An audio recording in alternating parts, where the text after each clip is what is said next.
in the house? I said, yeah, there's a cat in the house. Hello, human listeners. I am Supercomputer. You are listening to Cats in the House on P-O-O-N.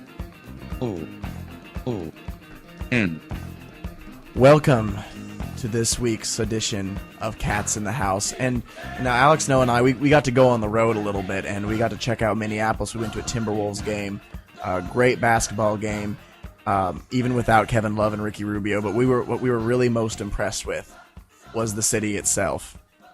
I did not expect it to be that cool.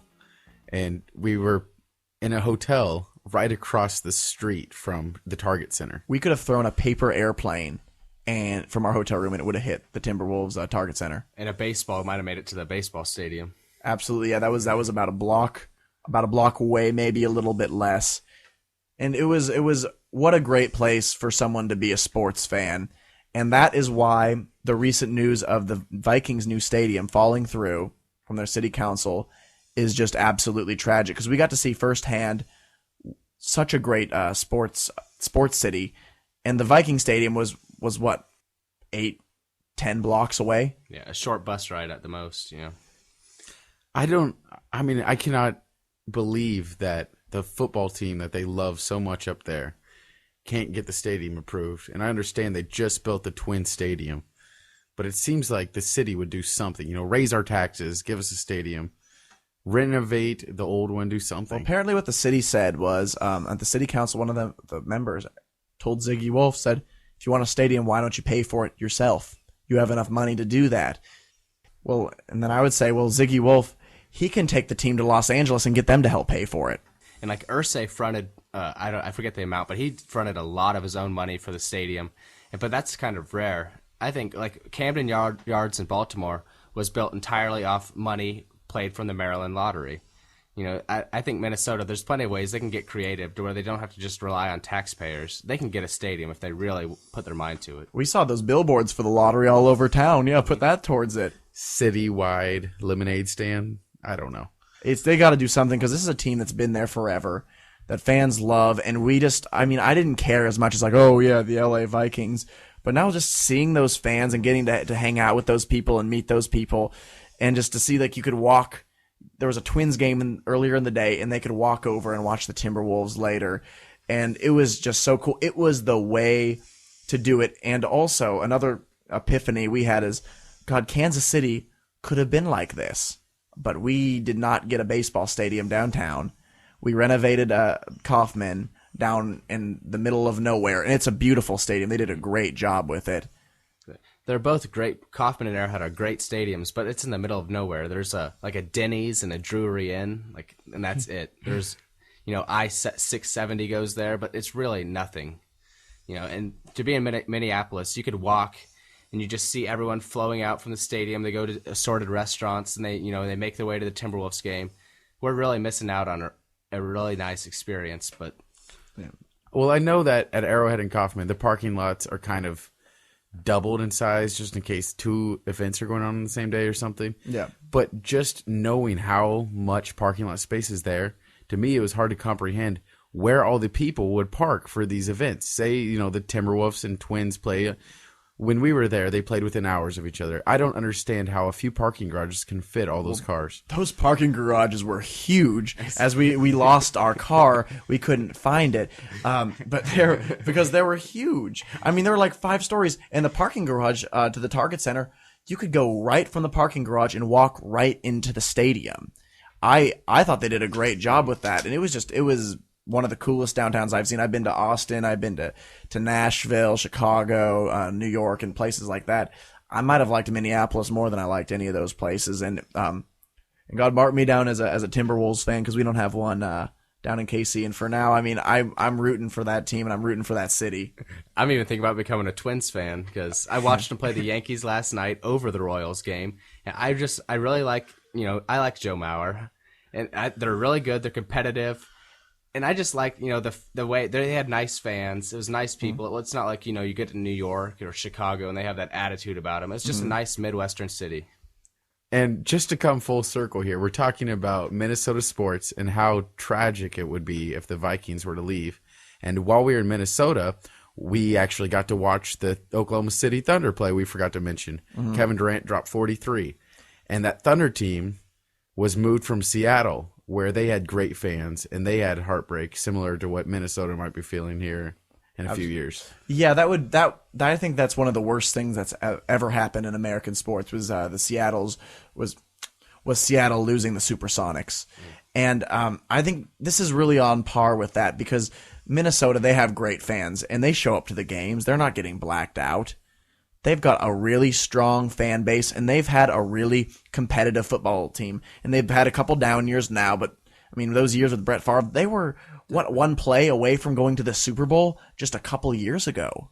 And like, if you ask the fans, they would prefer an outdoor stadium. There was that one Monday night game against Chicago where they played at the University of Minnesota Stadium, and the fans looked like they were loving it with all the snow. They were throwing snowballs. It's like, these guys deserve an outside stadium. It provides a home field advantage. The Vikings had been to 4 Super Bowls while they played in an outdoor stadium and had not been to one since they moved indoors. Well, yeah, that's it. When you practice out there and you get used to those elements, that's a huge advantage unless you're playing the Packers or the Bears who are used to that. I mean, they have Adrian Peterson. Mm-hmm. They have. I think Adrian will be fine. I know he tore his ACL at the end of last year when he probably could have been sitting out. They were 2-13 or something going into that game. It's the fantasy Super Bowl. Yeah. But it just seems like you said, a few years ago, Brett Favre has them a couple plays away from the Super Bowl, a couple yards away from a field goal attempt to take them there. And then they're still thinking, all right, we don't have a quarterback, but we got AP. We'll figure it out. It seems like the roof collapsing is just like a metaphor of what's gone down there in the past few years. I mean, I just never thought that stadium deal would fall through. I thought that was a sure thing.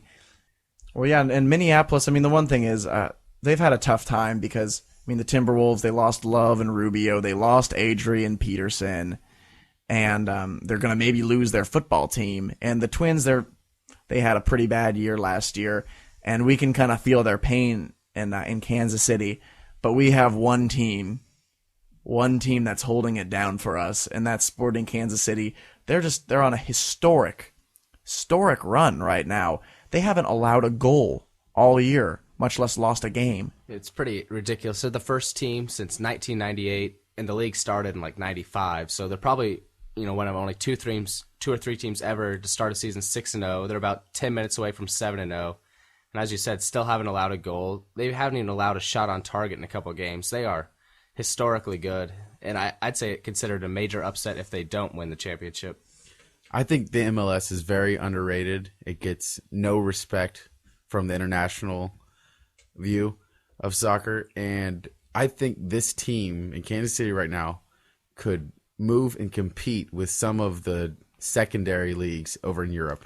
Well, that's always a tough call to make because we're never gonna see that, and that's a really tough call to make, and you just don't really know that. I don't think the MLS is going to get respect until they can take one of those great European players in their prime and bring them to America, because they've got Thierry Henry and David Beckham, but they're at the tail end of their careers. They couldn't make an English team anymore. Exactly.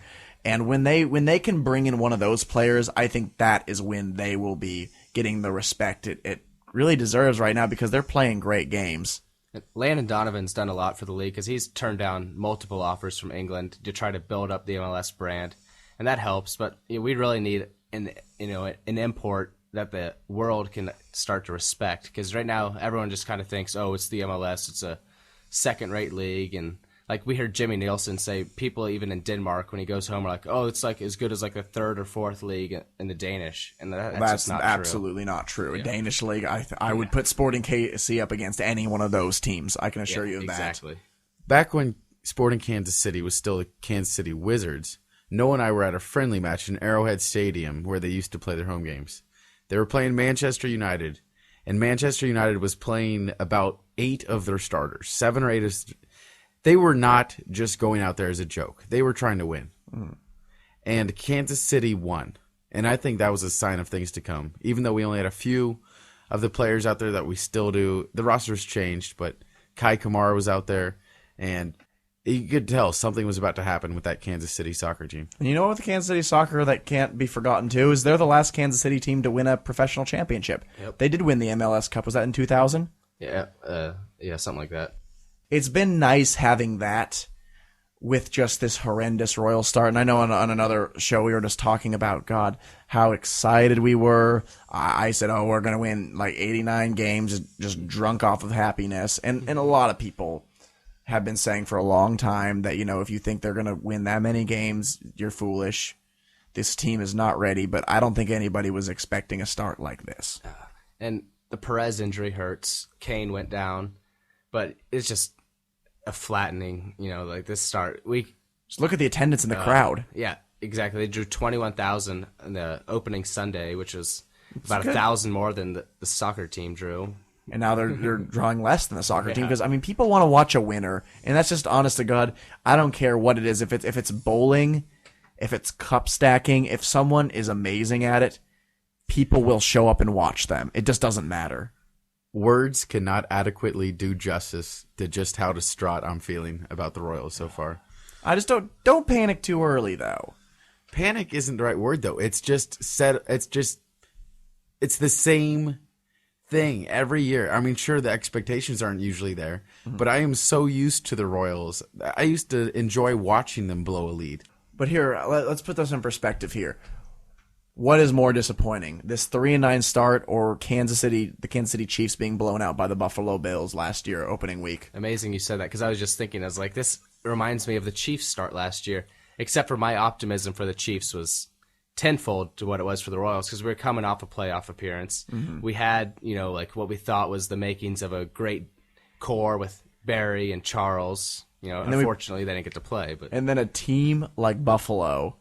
I mean, that's the thing about the NFL, though, is one game is much more important. One game is about equal to 11 or 12 games in the baseball season. They play a ton more games. So we can look at it like we maybe lost. Hey, we lost our first game. We lost our first 16th of the season. It was ugly, but I think this team can still get on track. I'm optimistic about the pitching. The pitching looks better than I thought it would. It's just they are not hitting. Billy Butler's the only person on the team who's really hitting at all. And he's not doing Butler, but Escobar's been really good too. Oh, absolutely. He took a big step forward. But Bruce Chen has pitched 2 great games, especially by his standards, and we've given him 1 run combined in those 2 games. That's just pathetic. Yeah, terrible. And a lot of this, you know, it can probably be blamed on the nerves or whatever, that too high expectations, and the players have never dealt with that before. But they were playing very well in spring training, and it just kind of seems like once the season started, they even started out great against the Angels, and then something happened in Oakland. Maybe after that Broxton blown save, it was just like too real for them. They were like, wow, that felt like every other year I've been a Royal. Well, I mean, I don't know about that. I know that felt like that for the fans, and what I'm most upset about is those fans, just that large part of the majority of fans that are saying, oh, you know, they say the Royals are going to be good every year. The Royals are doing it differently, and they're doing it the right way. They're building with young talent, and they're really, really, last year we saw them really come along and go, oh, no, come to the games. They're going to be really good this year. And I still think they're going to be really good. That doesn't change after this start. But those are the people that really fill the majority of the seats in Kauffman, and it's really what's deflating for me is to watch the game and just see them empty. But now it's almost to the point where, you know, don't even think about standings or playoffs or anything. Just go out there and play. The pressure's off. You know, we're not as good as we thought we were going to be. Just go out there and play, you know. I think one thing that can be taken from it, though, and I heard this earlier today, is if this fan base is this passionate to be 3-9 and just so upset about it, imagine what it would be like when we do. I will say that in the future tense. When we do get our shit together and start winning games, the fans are going to love it. They're just, in Kansas City, they're hungry for a winner, whether it's football, baseball, and look at soccer. A soccer team is selling out games in Kansas City. That's how bad these people want a winner. And no disrespect to Sporting KC, but Kansas City, I mean, that's their 4th sport. Exactly. Basketball, baseball, football, soccer. If Sporting KC, I know their stadium is incredible. If they are not winning games, people are not there. Exactly. It is as empty as Kauffman Stadium, emptier. Yeah, even like at their peak of right now, soccer's still on the back burner. Imagine if the Royals had started off a historically great season. We'd be going to the games, we'd be giddy, you know, it's like... Might have a tattoo. Yeah, that's a distinct possibility. And when we get back, stick around. We're going to be talking a little bit NBA, and I think the greatest decision in the NFL draft was made today by the NFL Network and the NFL combined.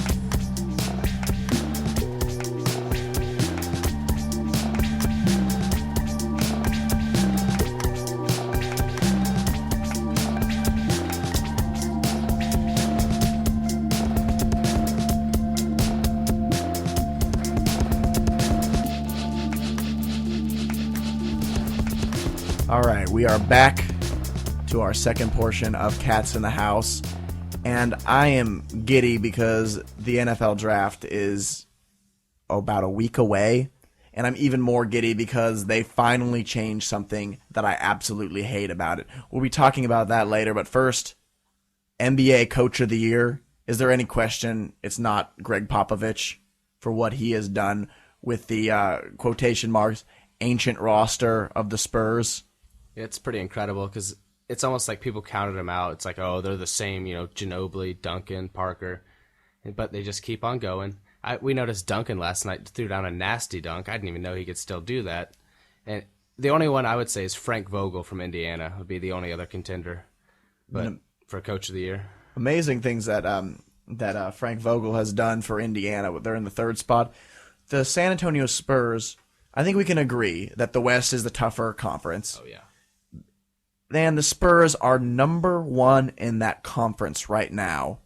And that is a tough conference to do that in. And I counted them out in the beginning of the year because I said, oh, well, yeah, they did it last year, but they're not going to do it this year. And everyone says that every year.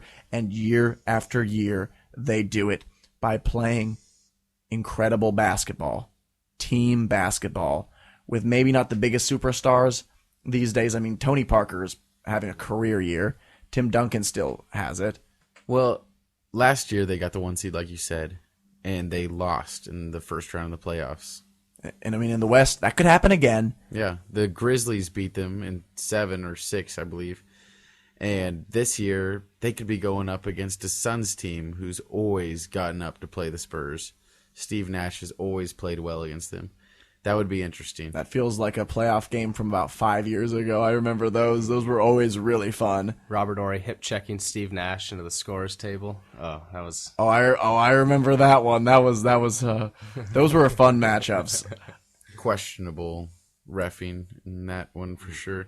I can agree with that. But what I will say is, as impressive as it is to get the 1 seed in the West when nobody really thought they could do it again, it's more than that. They have got to go through the playoffs, and they're old, and it's going to catch up to them when they're playing these 7-game series.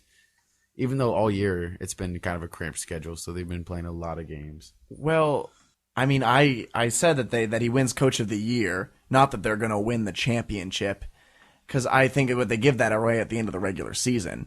They don't really factor in the playoffs. I still am going to count the Spurs out of the championship. I am just so impressed that they've done what they've done in the regular season this year. And you know what? It's a shorter regular season.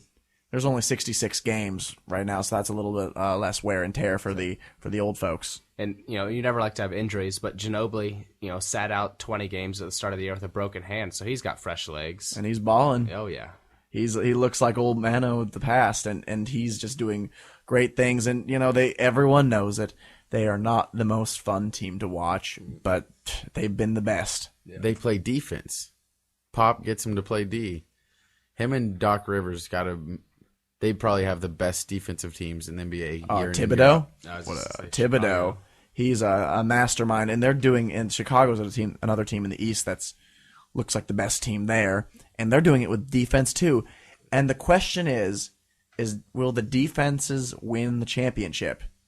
Could you imagine a championship with the Spurs and a roseless Chicago roster. I don't think it's going to happen, but would that be about the most unexciting championship ever? And it's possible the way they're playing right now. Chicago wouldn't make it out of the first round if Derrick Rose doesn't play. Oh, I think so too. But I mean, yeah, it's probably not the ratings, matchup of a Lakers versus Heat or a Thunder versus Heat.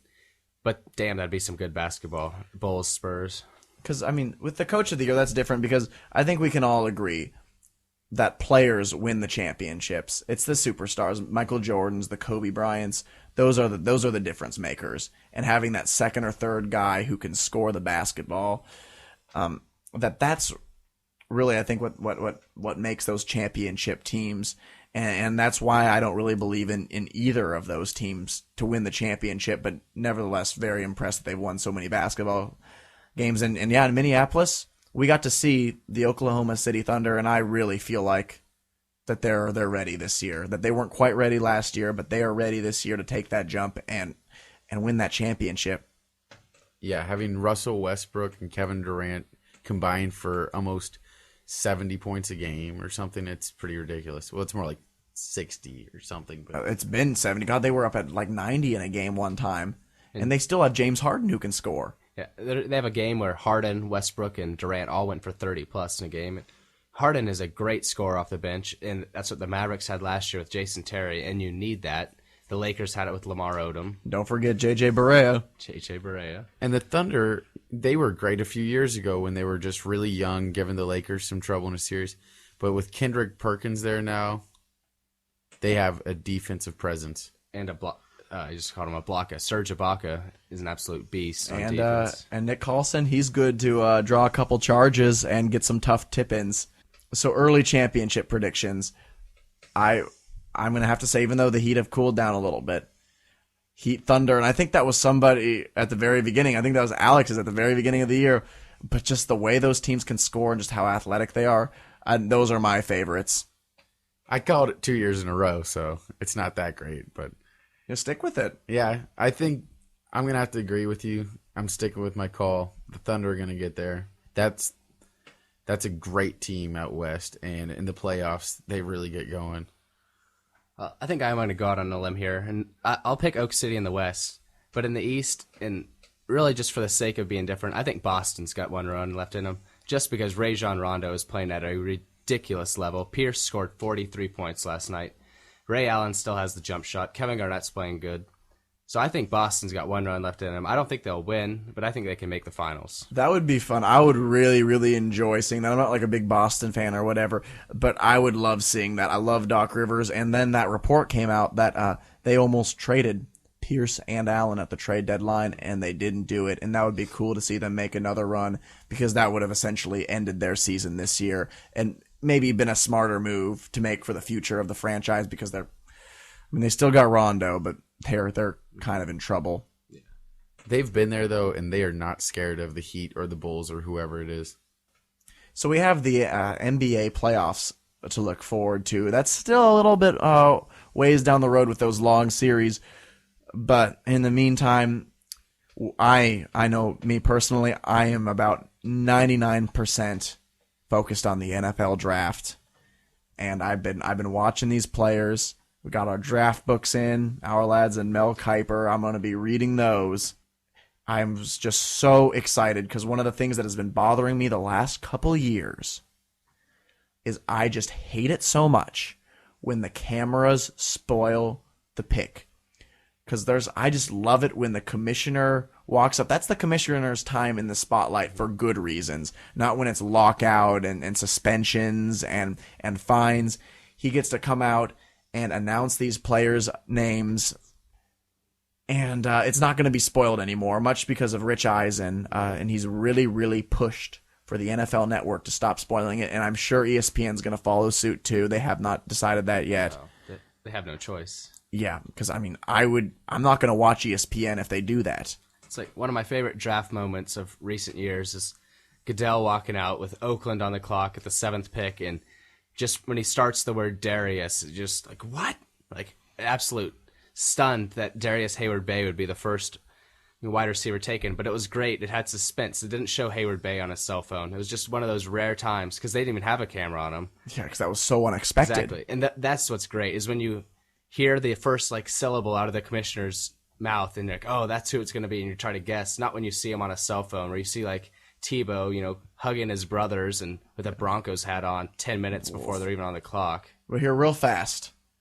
It's what it kind of is like is when you're watching on one TV and then there's another TV in the other room that's a little bit ahead and you can kind of hear what happens. That is so just depressing. It ruins it. I don't like it being spoiled. Or another example, I was watching South Park with some friends and this one kid kept on yelling out the jokes before the characters would, and I just thought that was just you're spoiling it. I mean, even though I even know what they're going to say because I've seen like every episode, but still, it ruins it. Like watching a basketball game synced up to the radio and the TV's a little behind or something. That's not the way to watch a game. I was wondering, what was the point? Just because you could say, oh, look, camera 4 has a shot of him on his cell phone. He must have just been selected. Let's show that so the commissioner doesn't really have any impact on the audience watching at home. Or, it's like, so what if the fans can learn it 20 seconds earlier? Well, I think it's just because of direct competition between ESPN and the NFL Network trying to be first. And there was an instance in last year's draft, third round, I believe, where they cut, to the orchestra pit with Lombardi, and he was in with this breaking news: the Patriots will draft Ryan Mallett. It's like, thanks, asshole. I was waiting to figure it out, but you just ruined it. Yeah, I hate that so much. It's like like some annoying kid in the movie theater yelling out what's gonna happen, and it's pick after pick after pick of something I just love dearly, and that's the NFL draft. That's one of my just favorite sports thing ever. I can't believe the commissioner didn't put an end to it. Well, he did. The NFL and NFL Network together decided that, and now we're gonna see if ESPN does. And they still will be answering their cell phones. We just won't be having the visual of it. Which is the way it's always been. And it's just a better broadcast when you have that suspense there. And the one thing, if ESPN decides not to go that way, I like NFL Network's coverage a little bit more, but I love the draft noise ESPN makes when the pick is in. It would be cool, though, if, they kind of did a parody of it all, and you let a couple go because we all know it's going to go Luck and Griffin. You get down to like the 9th pick and you show someone on their cell phone and everyone's at home going, whoa, I thought they weren't going to do this. And then the guy turns and says, I just saved 15% on my auto insurance or something. Yeah, that would be a reason to be excited if you're a young man about to make millions of dollars pursuing your dreams. Auto insurance would be up there. It's like, Ryan Tannehill, are you excited to be a Miami Dolphin? He's Dolphins. I'm just excited because I saved money on my car insurance. That would be, I know that Ryan Tannehill looks like someone who enjoys driving cars and enjoys saving money off of insurance. Looks like he's got an El Camino. Yeah, I've seen that picture of him with his cowboy hat on. Oh. And speaking of Ryan Tannehill, would you be more upset if the Chiefs drafted Ryan Tannehill or Dontari Poe? That's a tough question. It'd probably be Dontari Poe, because even though I'm not too high on Tannehill, and I think with the 3 quarterbacks on our roster, one of them should be able to hand the ball off 35 times a game and get the job done. But if we draft Tannehill, at least I'd have some optimism for him. And with Poe, it's just like, oh, really? We drafted a big guy who has potential. Our defense is awesome. I would be more disappointed with Ryan Tannehill because it's much more of a commitment to draft a quarterback in a first round than a nose tackle. And also, I trust Romeo Crennel. He could coach him up. He could make Dontari Poe at least a serviceable player. But with Ryan Tannehill, it's really on him. And we already have $60 million for Castle. We have a 5th round pick from last year with Stanzi. We have Brady Quinn. It just wouldn't make sense to draft Ryan Tannehill. I don't know. I'd be more excited about Ryan Tannehill than Dontari Poe because I've actually seen Ryan Tannehill do something on a football team, on a football field, against decent competition. But either one of them, not crazy about them. And we spent a little bit of time talking about both those guys. But what all the Chiefs fans the consensus is it's Kuechly and it's DeCastro that at the 11th pick, or we're going to try to trade down and still maybe pick one of those guys.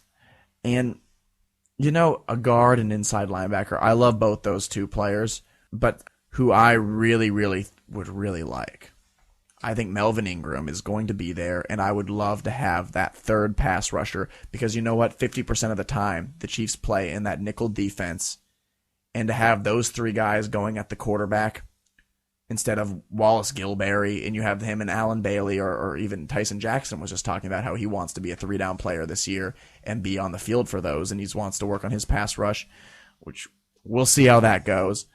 That's the direction I want. I want another pass rusher.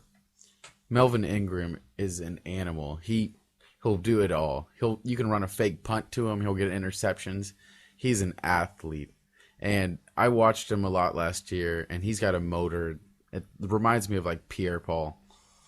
Yeah, I'm really excited about him. And you know what? I'm coming around on Whitney Merciless too. And then my boy right now is Shea McClellan out of Boise State. All three of those guys are excellent pass rushers.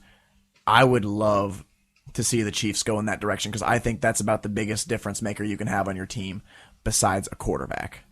And with Peyton Manning in the division now, I think defense has definitely got to be a prime spot for an upgrade because you just can't depend on Matt Castle to outgun Peyton Manning. You have to go after him. You have to make him uncomfortable, and you have to beat him from the defensive side of the ball. And I think we will. I mean, Romeo has a great record against Peyton Manning and has always held him in check.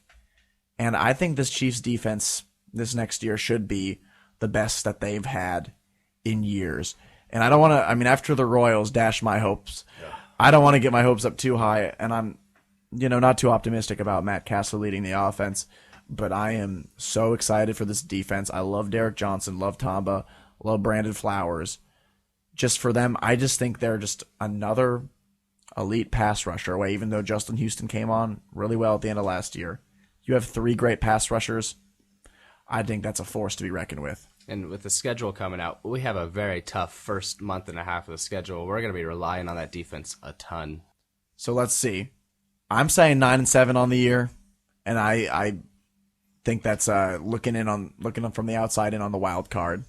I'll agree with you on the 9-7, and I'm not sure if that's going to be enough to make the playoffs or not, but I think we'll be a very competitive team and at least fun to watch. Well, since our buddy Kevin isn't here, and we did just visit him while we were up in the north, I'm going to have to take one out of his book and be very optimistic. I think we're going 11-5. 11-5, and are we winning the division with that is the question. Oh, yeah. Papa Bear, Romeo Crennel is taking this division in his first year as head coach. Peyton Manning and the overrated Denver Broncos will finish second. We're going to put them in their place. I'm going to have to disagree with that. I just, assuming Peyton Manning is healthy and he gets back to form, which everyone says he will, and he's looking good. With the Denver, they've got a good defense. They've got great wide receivers, a good offensive line. I would really, really be surprised if Kansas City and San Diego were able to take it from them. I would be thrilled with Kansas City. I think I might prefer Denver over San Diego because I hate Phillip Rivers that much. And I'm really expecting the Oakland Raiders this year to be cellar dwellers, and you can hold me to that. I was just going to say, is it a 3-horse race, or are we giving Oakland a chance in the division? I don't think so. They've made a lot of tough moves. They've cut a lot of good players to get their salary cap in order. And Reggie McKenzie, he's doing it the right way. He's getting their salary cap in order. He came out and said there will be no more trading draft picks for players because he understands he's from Green Bay and he knows you build from the draft. And I think they're going to be much better in the future because of it. But I think they're going to have a rough year this year, and it's going to be good for that franchise. We're going to have so much to talk about after this draft. We can talk forever about hypotheticals about what's going to happen. Here in about 8 days, we're going to have a lot to talk about the NFL.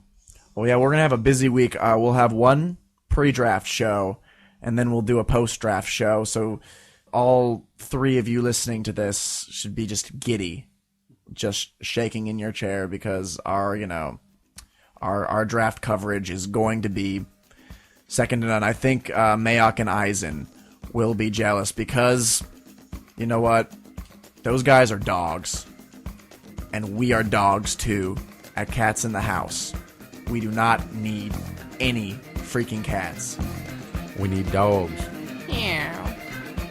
Ending transmission in 3, 2, 1.